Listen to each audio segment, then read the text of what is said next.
सुहाग रात। आज धीरज और स्वाति की शादी थी। धीरज शादी के मंडप में बैठा हुआ स्वाति का इंतजार कर रहा था। थोड़ी देर के बाद पंडित जी ने दुल्हन को लेने के लिए कहा तो धीरज बेचैनी से उसकी ओर देखने लगा जहां से दुल्हन आने वाली थी। थोड़ी देर बाद स्वाति अपनी सहेलियों से घिरी हुई दुल्हन के लाल रंग के जोड़े में शर्माती हुई मंडप में आ चुकी थी। जब वो धीरज के बगल में बैठी तो धीरज मानो खुशी के मारे हवा में उड़ने लगा। धीरज तो अपनी दुल्हन पर से नजर ही हटा नहीं पा रहा था। पवित्र अग्नि के सामने मंत्र उच्चारण के बीच धीरे धीरे वो दोनों एक दूसरे के होते जा रहे थे।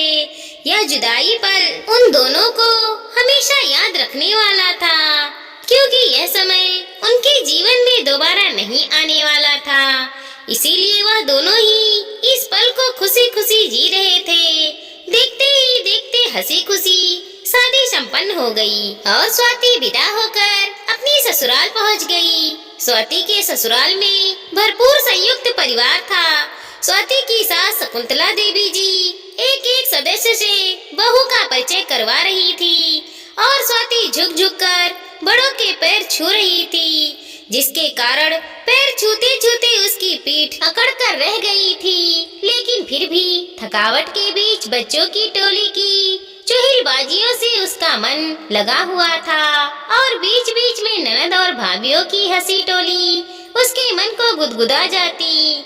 स्वाति की परेशानी और थकावट को देखते हुए उसकी सास ने थोड़ी देर बाद बहू को कमरे में आराम करने के लिए भेज दिया था। स्वाति अपना कमरा सीधा करते हुए सोच रही थी कि कितना प्यारा परिवार है ये, जहाँ नई दुल्हन की परेशानी को भी उसकी सास ने कितनी बाखूबी समझकर उसे आराम करने के लिए भेज दिया।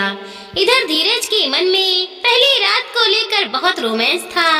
सुहाग रात की खुशी में वो 2 दिन से अच्छी तरह से सो भी नहीं पाया था और आज उसकी आंखों में मिलन की अजीब सी चमक थी। फूलों की खुशबू और रंग बिरंगे रोशनी में पूरा घर परिवार नहाया हुआ था और धीरज का मन एक अलग सी उड़ान भरने को आतुर था। जैसे जैसे रात गहराने लगी थी वैसे वैसे धीरज की बेचैनी बढ़ती जा रही थी कि पता नहीं वो अपनी दुल्हन के पास कमरे में कब जा पाएगा। तभी उसकी बड़ी भाभी पायल ने उसे इशारों से बुलाया तो उसके मन के सोए हुए अरमान फिर से जागने लगे। वह झट से भाभी के पास पहुंच गया तो उसकी भाभी कहने लगी कि देवर जी, अब क्या रात भर यहीं बैठकर दोस्तों के साथ गप्पे ही मारते रहोगे? जाइए अपने कमरे में जाइए, देवरानी जी इंतजार कर रही होंगी। धीरज मुस्कुराते हुए आगे बढ़ने लगा तो पायल ने उसे रोकते हुए कहा, अरे इतनी भी क्या जल्दी है? मेरा नेक कहाँ है? आप मेरे लिए कोई उपहार नहीं लाए क्या? धीरज से झुकाते हुए बोला, भाभी उपहार की बात कल सुबह नहीं कर सकते हम? अभी मुझे कमरे में जाने दो ना, मुझे बहुत थकान हो रही है।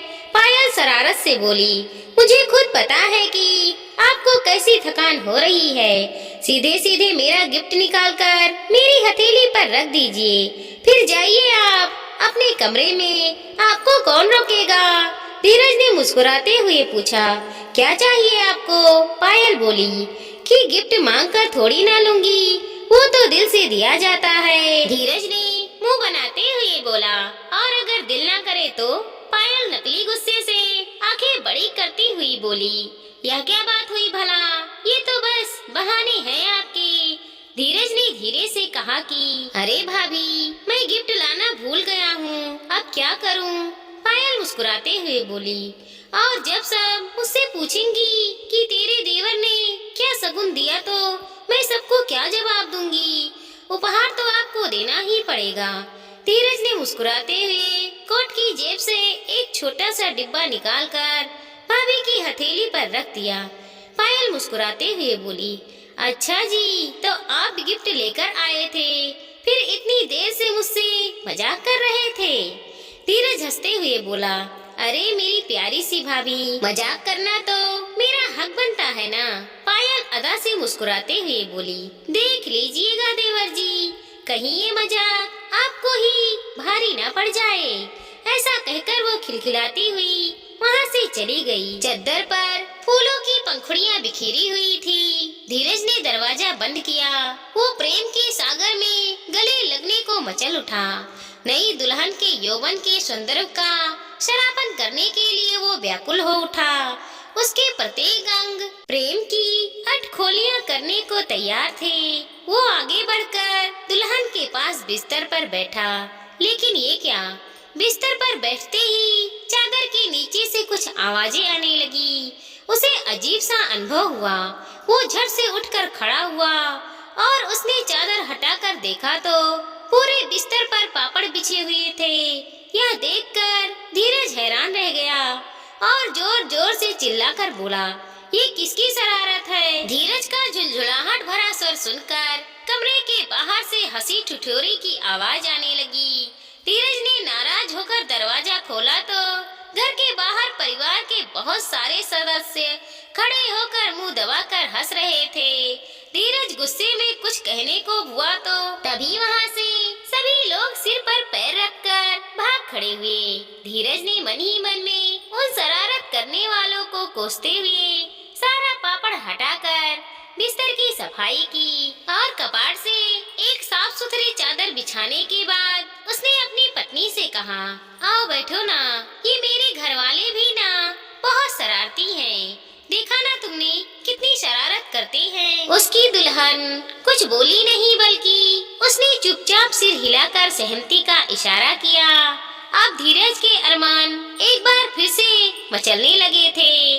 वो धीरे से पत्नी के पास बैठ गया और उसके लिए लाया हुआ गिफ्ट निकाल कर बोला, वैसे तो तुम्हारी खूबसूरती के आगे तो कोई भी तोहफा फीका है, फिर भी मेरी तरफ से हमारे जीवन की पहली रात पर मैं तुम्हारे लिए एक छोटा सा उपहार ले आया हूँ। आज से हमारे जीवन की नई शुरुआत होगी और मैं बहुत खुशनसीब हूँ जो मुझे इस सफर में इतनी खूबसूरत जीवन संगनी मिली। धीरज के दिल की धड़कनें बेकाबू हो चली थी। उसने हाथ आगे बढ़ाकर अपनी दुल्हन का घूंघट उठाना चाहा तो दुल्हन ने अपना चेहरा थोड़ा पीछे कर लिया। इसकी इस अदा पर धीरज सोचने लगा कि अच्छा, यह मुझसे शर्मा रही है। वह मुस्कुराकर उठा और उसने फिर से घूंघट उठाने की कोशिश की। 2-3 प्रयास के बाद धीरज ने आखिरकार अपनी नई नवेली दुल्हन का घूंघट उठा ही दिया। लेकिन ये क्या, दुल्हन का चेहरा देखते ही वो चौंक कर उठ खड़ा हुआ और दुल्हन के जोड़े में उसके जीजाजी हंसते हुए उठ खड़े हुए। उन्होंने झट से जाकर दरवाजा खोल दिया और धीरज का कमरा फिर से परिवारों के लोगों से भर गया। सभी हंस हंस कर दुहारे हुए जा रहे थे और धीरज का चेहरा गुस्से से लाल हुआ जा रहा था। गुस्से के मारे उसके मुंह से शब्द तक नहीं निकल पा रहे थे।